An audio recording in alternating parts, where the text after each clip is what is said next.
İsrail Filistin'e bu akara makarayı yapamaz. E aí, como vocês estão? Vamos começar com este relatório. Bom, tem circulado um vídeo que foi editado de forma maliciosa para fazer pensar que a Turquia já está pensando em invadir Israel. Evidentemente, isso foi divulgado como se fosse uma notícia. Aqui estamos vendo, por exemplo, esse relatório do Telegraph que diz hoje: 12 de abril, Erdogan ameaça invadir Israel.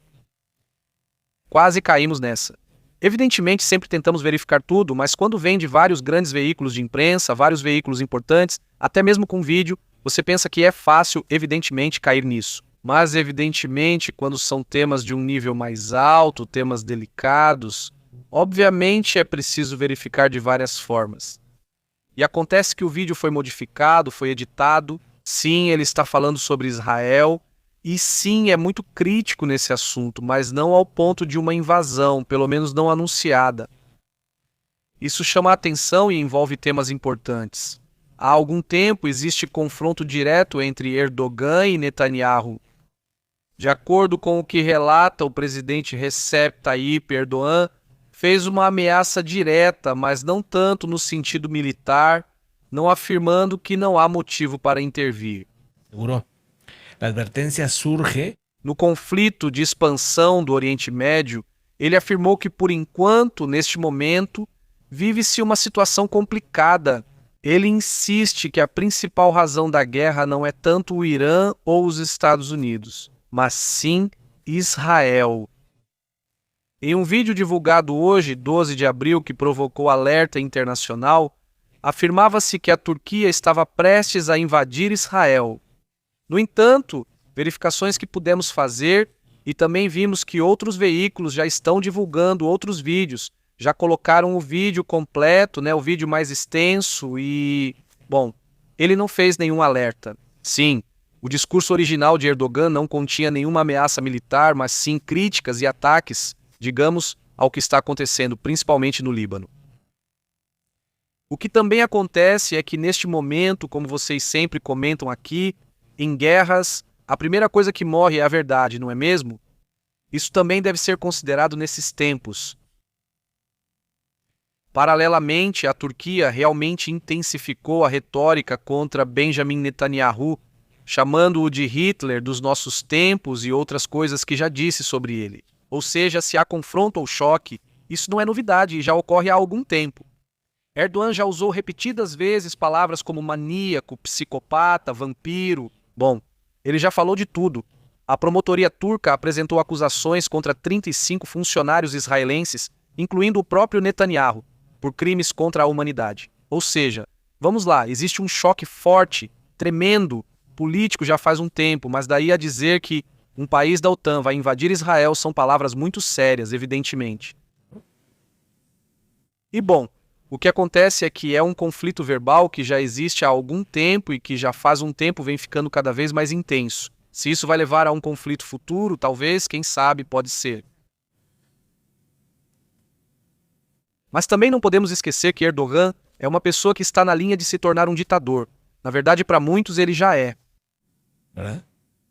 É difícil para a OTAN aceitar essa realidade porque, no final das contas, Erdogan é um membro importante da OTAN que permite ter uma zona geograficamente muito importante. Além disso, eles têm um exército grande, não tem. Lembrando a posição estratégica da Turquia nessa região, que fica entre o Mar Negro e o Mar Mediterrâneo, para começar, tendo à sua frente a própria Ucrânia e a Romênia, etc. Então, é a região que divide, digamos, a Europa da Ásia e do Oriente Médio. Obviamente, em toda essa região, digamos, da Ásia, do Oriente Médio, então ter a Turquia como aliada, evidentemente, é fundamental. Bom, vale lembrar que nessa região, os Estados Unidos têm uma base com várias armas nucleares, que por sinal foi atacada pelo Irã, e a Turquia não disse nada. A Turquia sempre adotou a ambiguidade estratégica e Erdogan se manteve no poder às custas de prender seus próprios opositores. Vamos, isso é muito sabido, é muito conhecido. E Erdogan se mantém e se mantém e se mantém no poder. mas a Turquia é um país que os membros da OTAN preferem ter ao seu lado do que contra, evidentemente. Mas insisto, de qualquer forma, essa divulgação preocupou muito. Esse relatório no qual não duvido que muitos tenham caído nessa, né? E com o tempo vão perceber. Não, bem, era um relatório, um fake, digamos, que estava sendo editado e que, insisto, pode acontecer com qualquer um. Muito evidentemente, outro assunto que também chama atenção e, bom, pelo menos aqui vamos esclarecendo essa situação. Evidentemente é para que vocês fiquem sabendo. Levem em conta também outro assunto que é a publicação feita pelo SEDCOM. Deixe-me ver se consigo mostrar aqui. A publicação feita pelo SEDCOM, na qual afirmam que vão começar a implementar o bloqueio do tráfego marítimo que entra e sai dos portos iranianos. A partir de amanhã, dia 13 de abril às 10 da manhã é quando começa o bloqueio. Ou seja, isso já é uma realidade, não é só uma mensagem, não é só retórica de Donald Trump, dizendo que vão fechar o Estreito de Hormuz. Não, o SEDCOM está esclarecendo e está confirmando que o Estreito de Hormuz será fechado a partir de amanhã às 10 da manhã. Ou seja, isso também é tremendo, não é? Vamos ver que horas são no Irã. Vamos ver que horas são. Digo, estou supondo que é o horário local, certo? São 3 da manhã. 4, 5, 6, 7, 8, 9, 10 mais 7 horas. Bem, em 6 horas e 40 minutos para ser exato, digamos, né? O Estreito de Hormuz estaria fechando, se considerarmos o fuso horário de lá, certo? Não sei exatamente. Bem, aí diz, acho que aí vem o fuso horário ET. Sim, vamos ver como acontece, o que vai rolar, né? O SEDCOM afirmou em sua conta oficial que o Estreito de Hormuz será fechado. Isso, bom, vai acender o sinal de alerta porque você pensa, bom,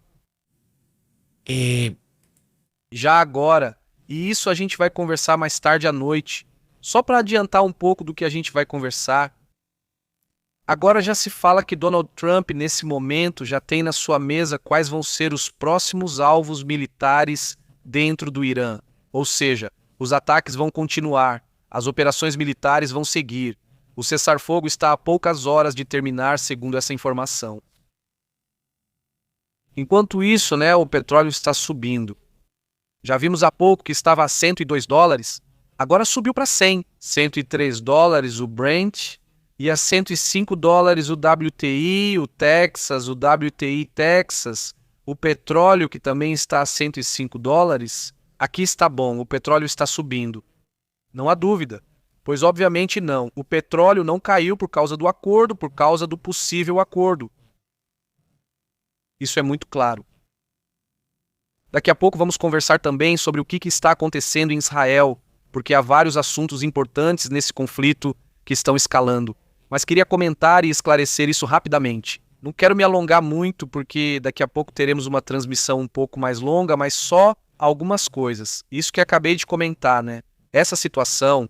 Obviamente era importantíssimo que, pelo menos da nossa parte, não continuasse sendo divulgado algo que não é verdade, né?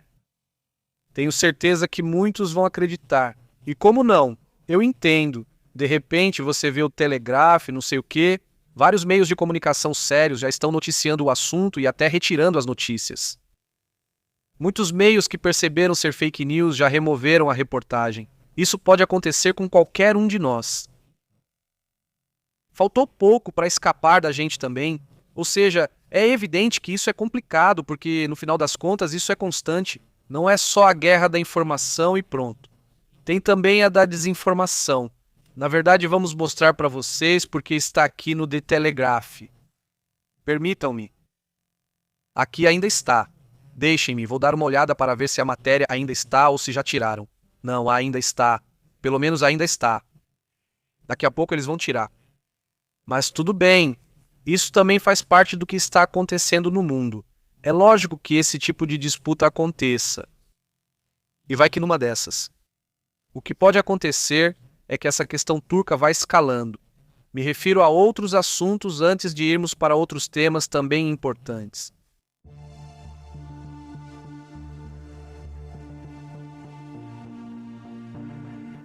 Quero comentar também sobre movimentos importantes ocorrendo em Israel. Vamos falar disso, especialmente da parte militar, Mas, por enquanto, digo que Netanyahu teria nomeado Roman Goffman como seu secretário militar, como o novo chefe do Mossad.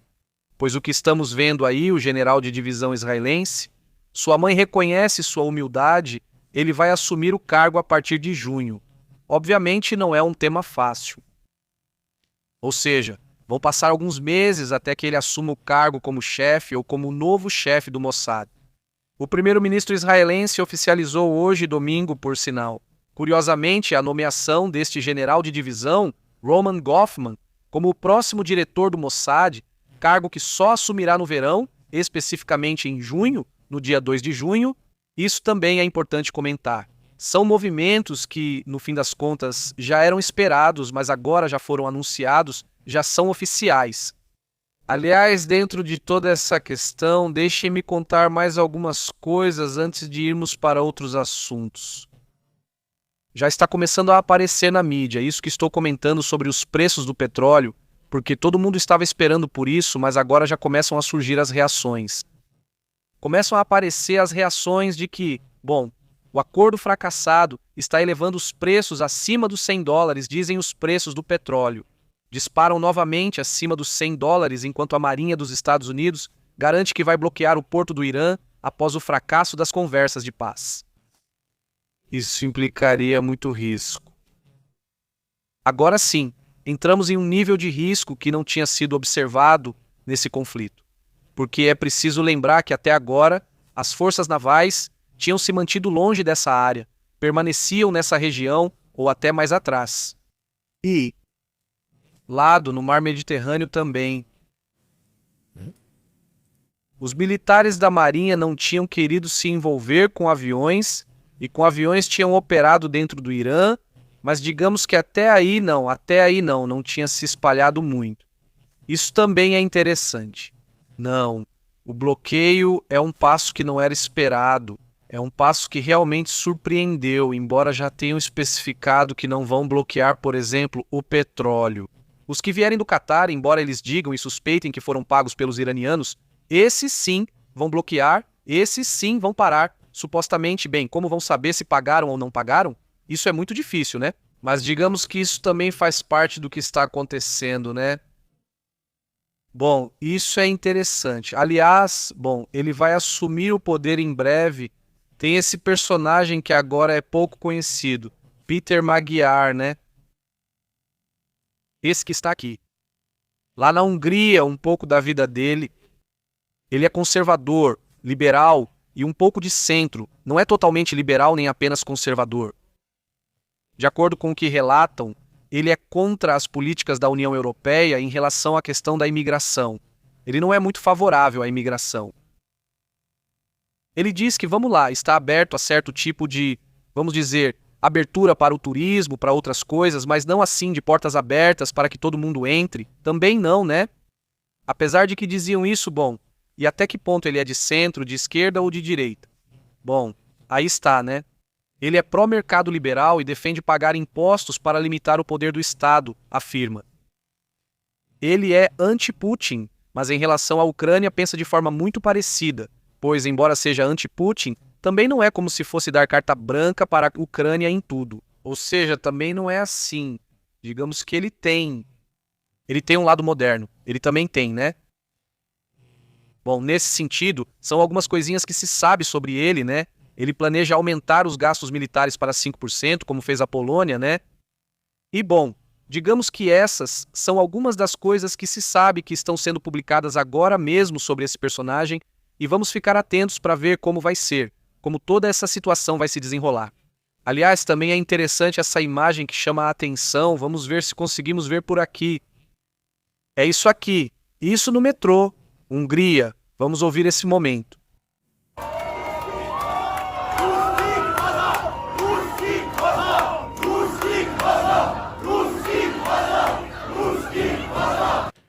Russos, vão para casa, é o que dizem nesse momento. Esse também é um comentário que estão fazendo, não é tanto que sejam contra a população russa, mas sim contra o intervencionismo que a Rússia tinha, por culpa de dentro da própria Rússia. Lembrando que eles tiveram muita influência em seu tempo e em outras épocas, e que na revolução que houve na Hungria gritavam justamente: esses russos vão para casa. Pegaram essa frase da revolução que eles tiveram. Eles? E bom, agora eles estão usando essa frase no metrô de Budapeste, pois obviamente de brincadeira não estão todos lá. Entre risadas, os jovens se gravando. Basicamente, essa reviravolta tremenda nas eleições daquele país, de um tema também tremendo, por sinal, está lá no Japão, esse vulcão sobre o qual daqui a pouco vamos informar com mais detalhes o que está acontecendo, mas está em erupção, segundo o que foi relatado. Ainda não tenho dados sobre o tamanho da fumarola, se são só algumas explosões ou seja lá o que for. Já é possível ver um pouco de material incandescente saindo, pelo menos nesta imagem. Vamos ver se mais tarde surgem mais detalhes. Também dá para ver um pouco daqueles raios típicos que se formam quando há atividade vulcânica, mas neste ponto ainda não dá para vê-los. Mas enfim, isso também faz parte do que vamos conversar daqui a pouco. Já vamos conversar bastante daqui a pouco aqui com a Street, mais tarde, mais à noite, um pouco mais tarde. Ainda é muito cedo para a transmissão, já estamos aqui na preparação de tudo e vamos conversar em detalhes, mas... Então só mais uma coisinha antes de irmos, mais uma informação, vamos com isso.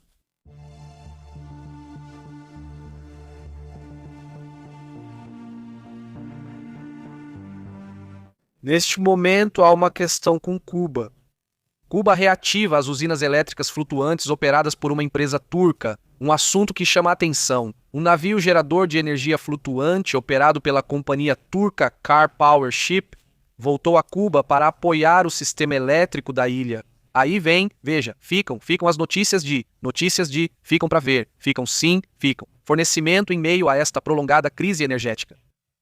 E bem, então esse navio, a partir de amanhã, me parece que é a partir de amanhã, segunda-feira, ele já foi ou ainda será reincorporado à rede elétrica? De acordo com o que relatam, não sei se isso foi na segunda-feira passada, mas o que tem relatado nesses dias é que a questão elétrica tem melhorado um pouco. Isso é o que nos comentaram, o que vi aqui nos relatórios, mas eu gostaria sinceramente de ver o que Roble diz e o que a comunidade que vive em Cuba, que nos assiste, tem a dizer.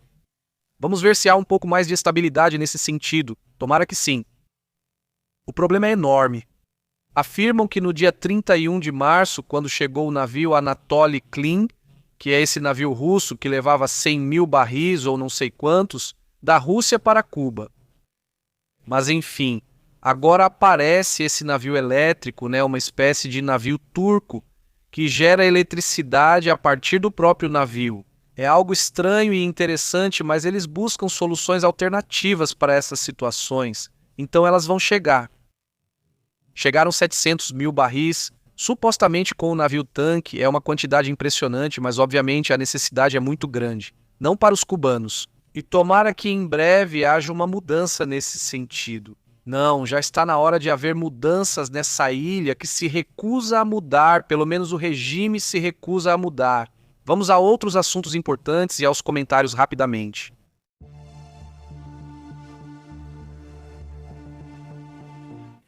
Como tem estado Rubem Eliseu? Como tem estado Raul Sachs? Um grande abraço. Cebola, Armando, toda a comunidade. Bom, não quero me alongar demais.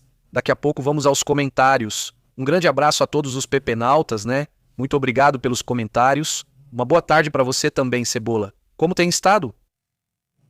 Diz, de que lado estará agora a Hungria em relação a Israel? Olha, boa pergunta.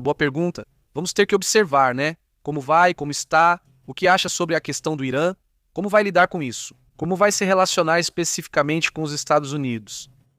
Porque claramente esse Orbán se dava bem, mas não significa que vai se dar mal com o próximo, certo? Vamos ver, diz, não ouvi nada. Você não ouviu nada. Ei, Roble, mas como vai? Ou seja, como está a questão elétrica? Você tem mais luz? Que bom que você está aqui. Bem, ainda continuam acontecendo apagões como sempre. Então, como tem sido essa questão? Conta pra gente, por favor. Tomara que possamos nos informar com você e com a comunidade que nos assiste. Deixe seu comentário sobre a situação. Melhorou ou não? Ou o que está acontecendo, Saudações aí também. Armando, como você tem estado? Quem está aí, saudações à comunidade e um grande abraço para Domi. Muito obrigado pelo seu comentário também, aliás. E Sei/, um grande abraço para todos que são membros do canal. Muito obrigado por serem membros, obrigado por nos apoiarem dessa forma. E, bom, evidentemente para aqueles que nos enviam algum superchat, um super obrigado, um grande abraço. Ali embaixo na descrição tem várias formas de apoiar o canal. Obrigado por nos apoiarem. E, bom, então é isso, me despeço porque daqui a pouco vamos conversar bastante. Então continuamos conversando. Fiquem bem, até logo.